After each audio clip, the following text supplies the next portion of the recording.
The contest goes from Friday night, and you have to turn the film in by 7 p.m. Sunday. We ended up drawing period piece, which is commonly considered one of the hardest genres to do on a weekend shoot. Period piece is definitely a challenge because now you need costumes and stuff like that. I was a little bit surprised they wanted to shoot the whole thing in fair play. We had to decide really quickly. We said, if we're going to do this, we've got to make the decision fast because we've got to get people up there. Which is a several-hour drive away from Denver. That's a lot of time to lose when you only have 48 hours to make a film. We were going to have this rambling outdoor adventure.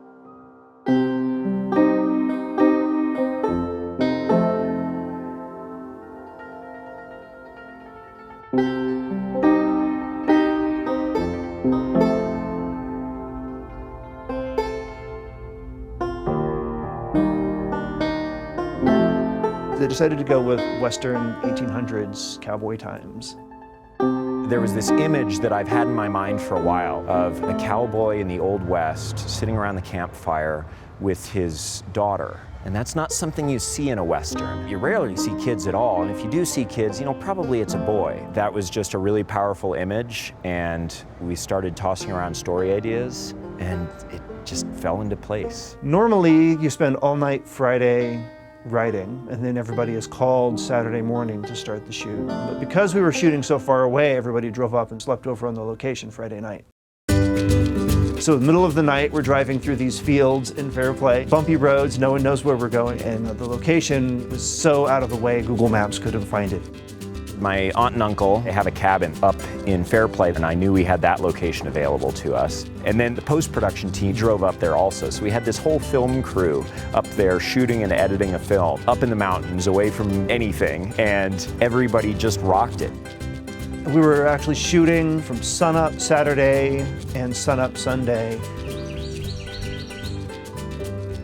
Tim really wanted a lot of peeping dolly shots. And I think his original vision was to have the whole thing play out in these like really graceful master shots. And so he rented all this dolly track and a big dolly. And we lugged it up there into the mountains, and then every shot we would set up the track and level it and get it set. So like the little girls washing clothes in the river, we're on the other side of the river, which actually was right below a beaver dam. So we're on the other side on this little island made of mud. None of us knew we were going to be in the mountains when we packed. So I was expecting, honestly, to be in somebody's hot Denver apartment all weekend. So I dressed not for the mountains. So I didn't bring my boots or anything. I'm in these tennis shoes, ankle deep in mud. Mosquitoes and biting flies are all over all of us. We've got the dolly props across the mud flat, and then you pack it all up and you wipe the mud off and you go to the next location. I think it all worked out really well. I've been a longtime fan of Sony, and we shot on FS700. It's kind of the perfect indie camera, the way the FS700 looks, and I really love the feature set. And then the big thing is just make sure that you have enough batteries and that they're all charged up, which can be a challenge when you're in the middle of nowhere standing in a river. Monitor battery goes out. Hopefully somebody has one in their pocket. One of the other challenges was we didn't know how we were going to get a horse. Thankfully, my aunt and uncle sent us a message middle of the day on Saturday and said, hey, some of our neighbors up there have a horse and they're willing to let Sydney ride it. Sydney's kind of torn between riding horses and acting, and so her dream is to ride horses in the movies. She loved riding that horse. You could tell she was just at home. Oh, slow, kiddo.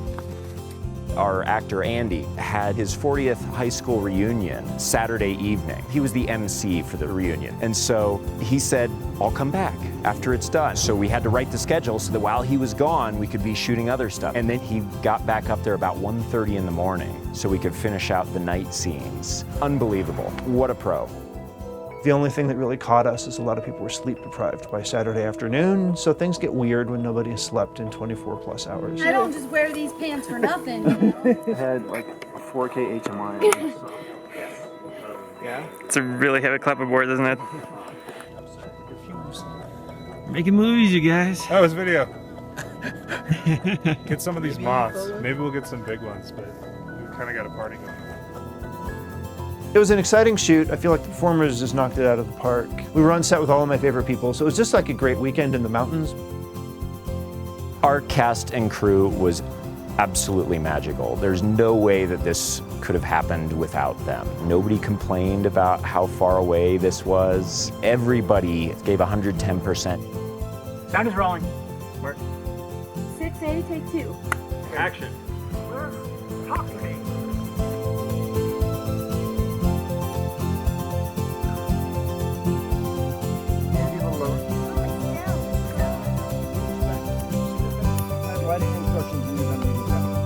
I think it was more emotionally impactful than I was expecting it to be. I knew we got some good coverage, but the way the post team put it all together, I think it really stitched together nicely. The reason that the film looks as good as it does is because everybody worked their butts off.